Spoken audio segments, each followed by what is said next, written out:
Greetings, friends and fellow cigar box guitar enthusiasts. Del Puckett here, and the strangest thing happened to me the other day. I was going through my slides, and you remember I made a whole bunch of these a couple of weeks back? Well, there was one of them in particular, this guy here. It's a bone slide. And what had happened is it was actually too large, and so I cut off the top of it so that it would be the right size for my finger here. Okay. Well, so what happens, you're not going to believe this. When I put the little guy on, I totally disappeared. You guys remember that show, Lord of the Rings? Exactly, yeah. So when I first saw that, I thought, yeah, and I thought it was totally make-believe, and I didn't believe it. But dude, check this out. Watch what happens when I put this ring on. Seriously. Watch this. Isn't that incredible? I mean, seriously, I don't feel any different, but it's just weird. I can see you, but you can't see me. Okay, I'm gonna put the ring. I'm gonna take the ring back off. Now, let's check this out. Isn't that incredible? Seriously. Oh my gosh. No, this is not for sale. Don't even ask. Ah, crap. Don't even ask. All right, so in this video, we are going to complete this red brick house with this awesome cherry stained, hand carved, just tempered fretboard. Okay, I had to hold off on this thing here because I needed some gold parts, because the theme of this build is going to be red and gold. Well, the parts showed up, and they even got me some Giddy Balm. This is wood and hand treatment.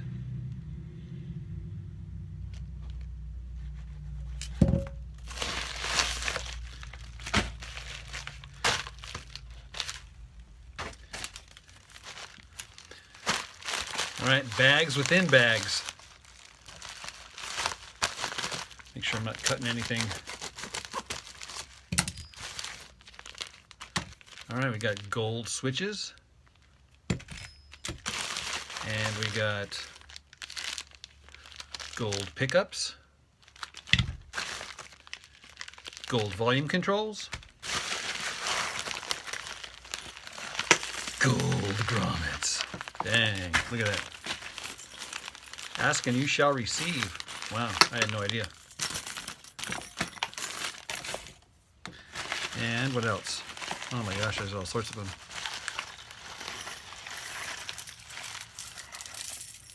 Wow, I don't think I'm going to be running out of these anytime soon. So we are installing these golden tuners. Ain't those pretty? With the, where is it? The golden bushings. That's what it looks like when it's installed. Seriously, ain't that just the classiest looking thing? And I also have the golden grommet sound holes, the golden switch,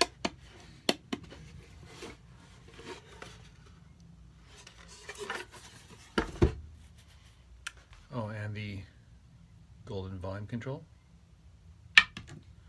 So, that being said, man, I'm having so much fun with this stupid thing. Oh my gosh.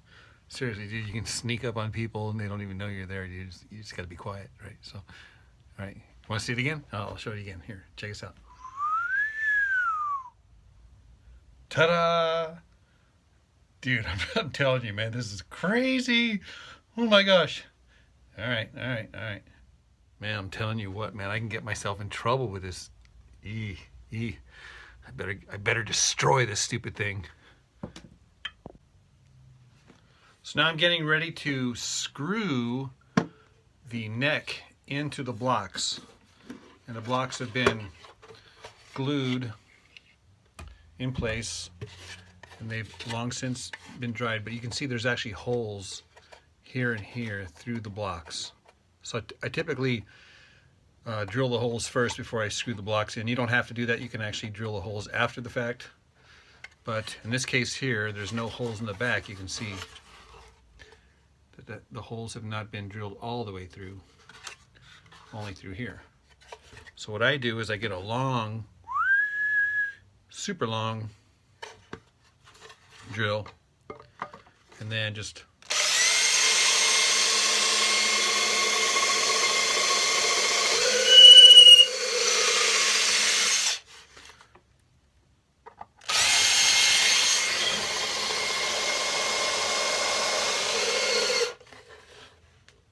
ta-da!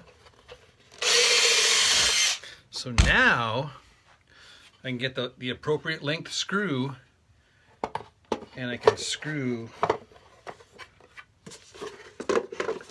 the neck in place. It's that simple. So I'm going to install this golden humbucker in the neck position.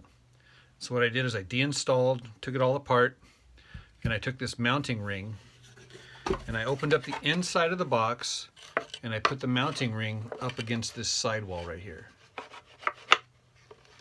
And then I drill the holes. I drill the holes so that the holes would come out on the top side. And then I just lined up the mounting rings on the holes, and with a pen carved out where I needed to cut out, and then I cut out with the Dremel, cut out the little square, ta-da, and then I made sure that it fit. And of course it's always a little bit smaller, and so you have to get the file out and file it out so that it's the right size so that it actually goes through. So now that the hole is the right size, now what I do is I put the neck in place,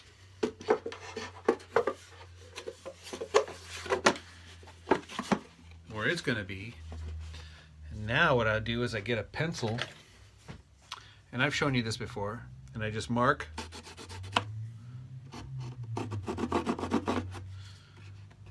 where I need to notch out for that pickup.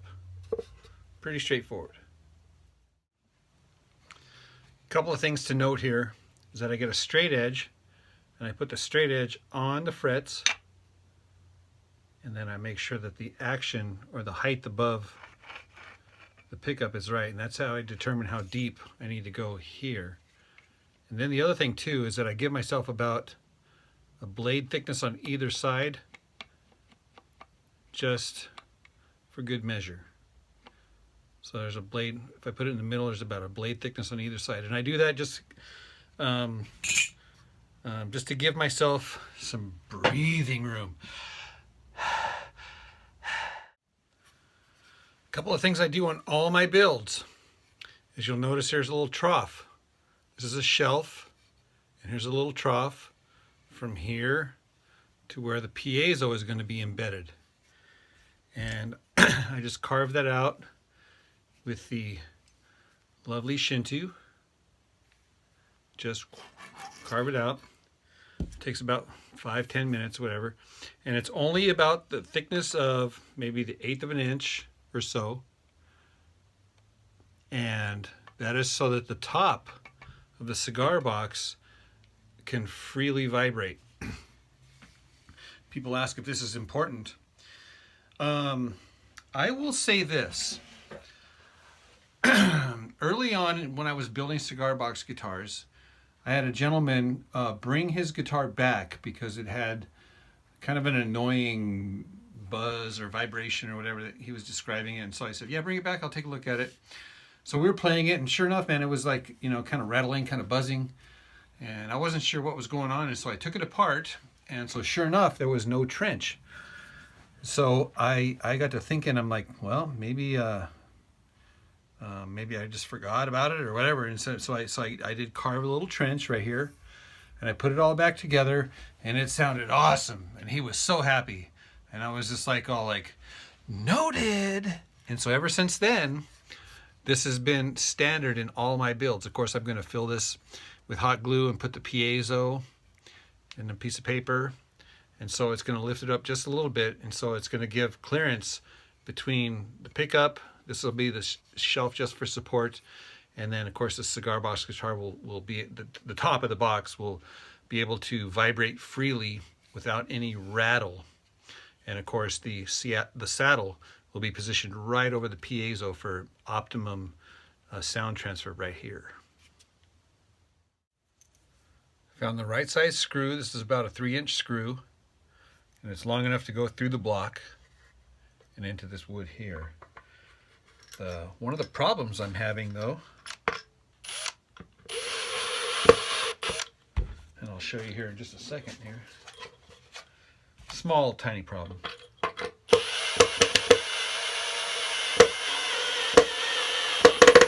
And that problem is this screw here came up right where the pickup is going to go. So what do you do when that happens? You grind it off on the grinding wheel. All right, kitty, time for you to get out of the way because we're going to throw some sparks.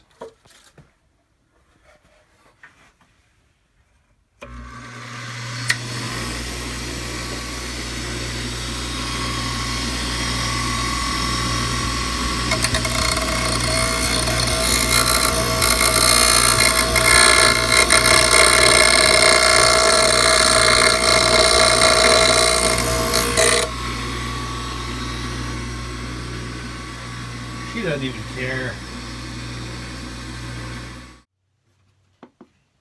Moving right along, we got this pickup installed. And I also opted to put the volume control here in this corner instead of over here. And the reason being was because the saddle's going to be right here. And if I'm like jamming, that volume control would be right in the way. So I figured put it right here because it's still accessible right there. Reach up, turn it up or down. Notice that it is a gold volume control. And this potentiometer here is a 500K potentiometer. And that's what typically what people use with humbuckers is a 500K potentiometer. Okay guys, this is critical information. I have the humbucker here and I stripped back the wire. I cut it to be the right length to go to the switch, and then I stripped it back and I noticed that there's 5 wires in here. There's a white, a green, a red, a black, and then a ground wire. Now we know in a humbucker there's 2 coils side by side. And that's how they cancel the hum, is they put 2 coils side by side and one side cancels out the other one. So what we need to do is we need to figure out which of the wires are the end of the coil. And so I measured it out and I found out that if I go across the white and the green, it's almost 400 ohms. So I know that the white and the green are one of the coils. Would that would mean that the remaining black and red would also be a coil. So I'm going to measure across those 2. So I'm measuring the resistance across the coil, second coil, and it is also 400. So if I hook together the green and the red, just think of Christmas, and then I also hook together the black and the white, then my resistance should be cut in half according to Ohm's law. So it used to be 400, and so now it's going to be 200. So that's how we know it's right. And then what I'll do is I'll just tie the ground to one of the sides. Again, so I have the white and the black tied together, and I have the red and the green tied together. So now I'm going to solder those together and then solder the ground wire to one side or the other. It doesn't matter which side you solder the ground to.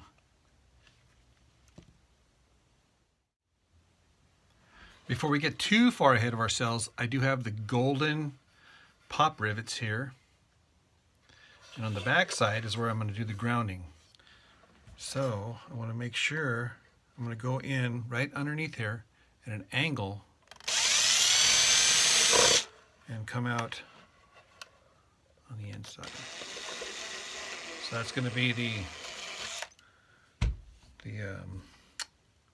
routing for the grounding. So I made a little grounding terminal with just a strand of copper wire. But these little rivets, sometimes they come painted. And so in order to get good contact, what I'll do is I'll take a file and I'll just remove some of the paint from the underside of this. So I expose the metal on the underside so that when it goes through the grounding terminal, it makes good contact. Finally, we are hooked up and soldered up.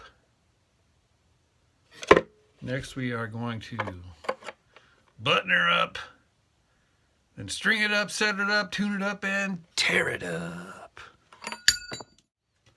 And since these sound holes have this screen mesh over it, if there's any kind of little debris in there, you're going to want to get it out now because you won't be able to get it out of the sound hole, right? So make sure there's no rocks or nothing in there because you don't want this thing to be a rattle, right? All right, we are strung up, set up, and tuned up to E, B, E.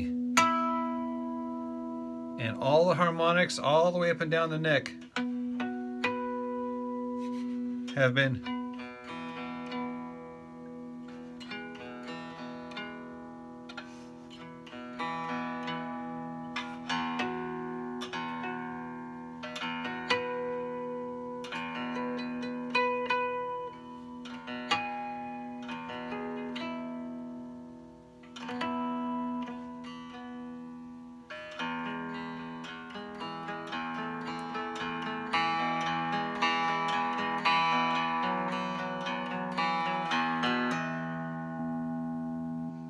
all right, so we are going to stretch these strings now. And then I'll put a strap on it. And then we'll tear it up.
So as you know, I like to try out all the chords.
A couple of things I wanted to point out. Listen to the acoustic properties of this thing when I take it on and off of my my belly. Check this out.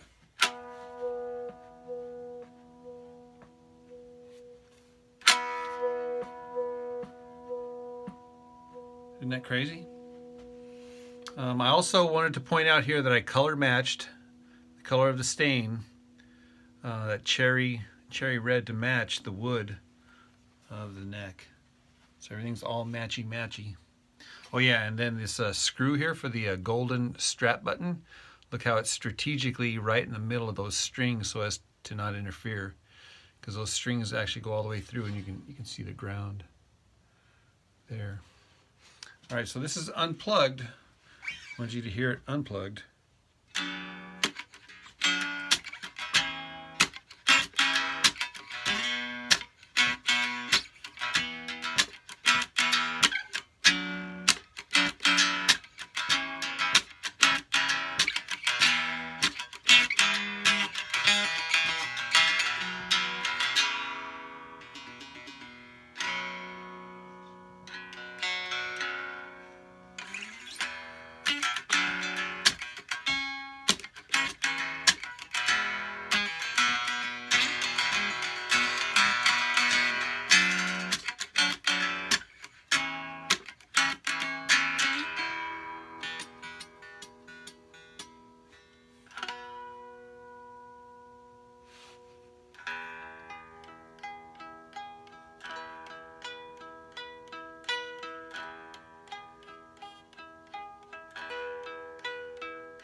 Gonna get some up closes for the thumbnail.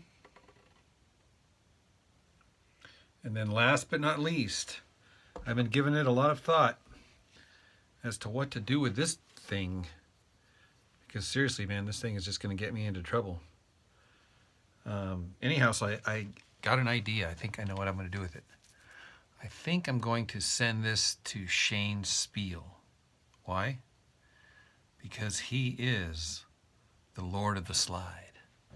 All right, guys, I will see you later. Oh yeah, and don't forget, 6 strings are 3 strings too many.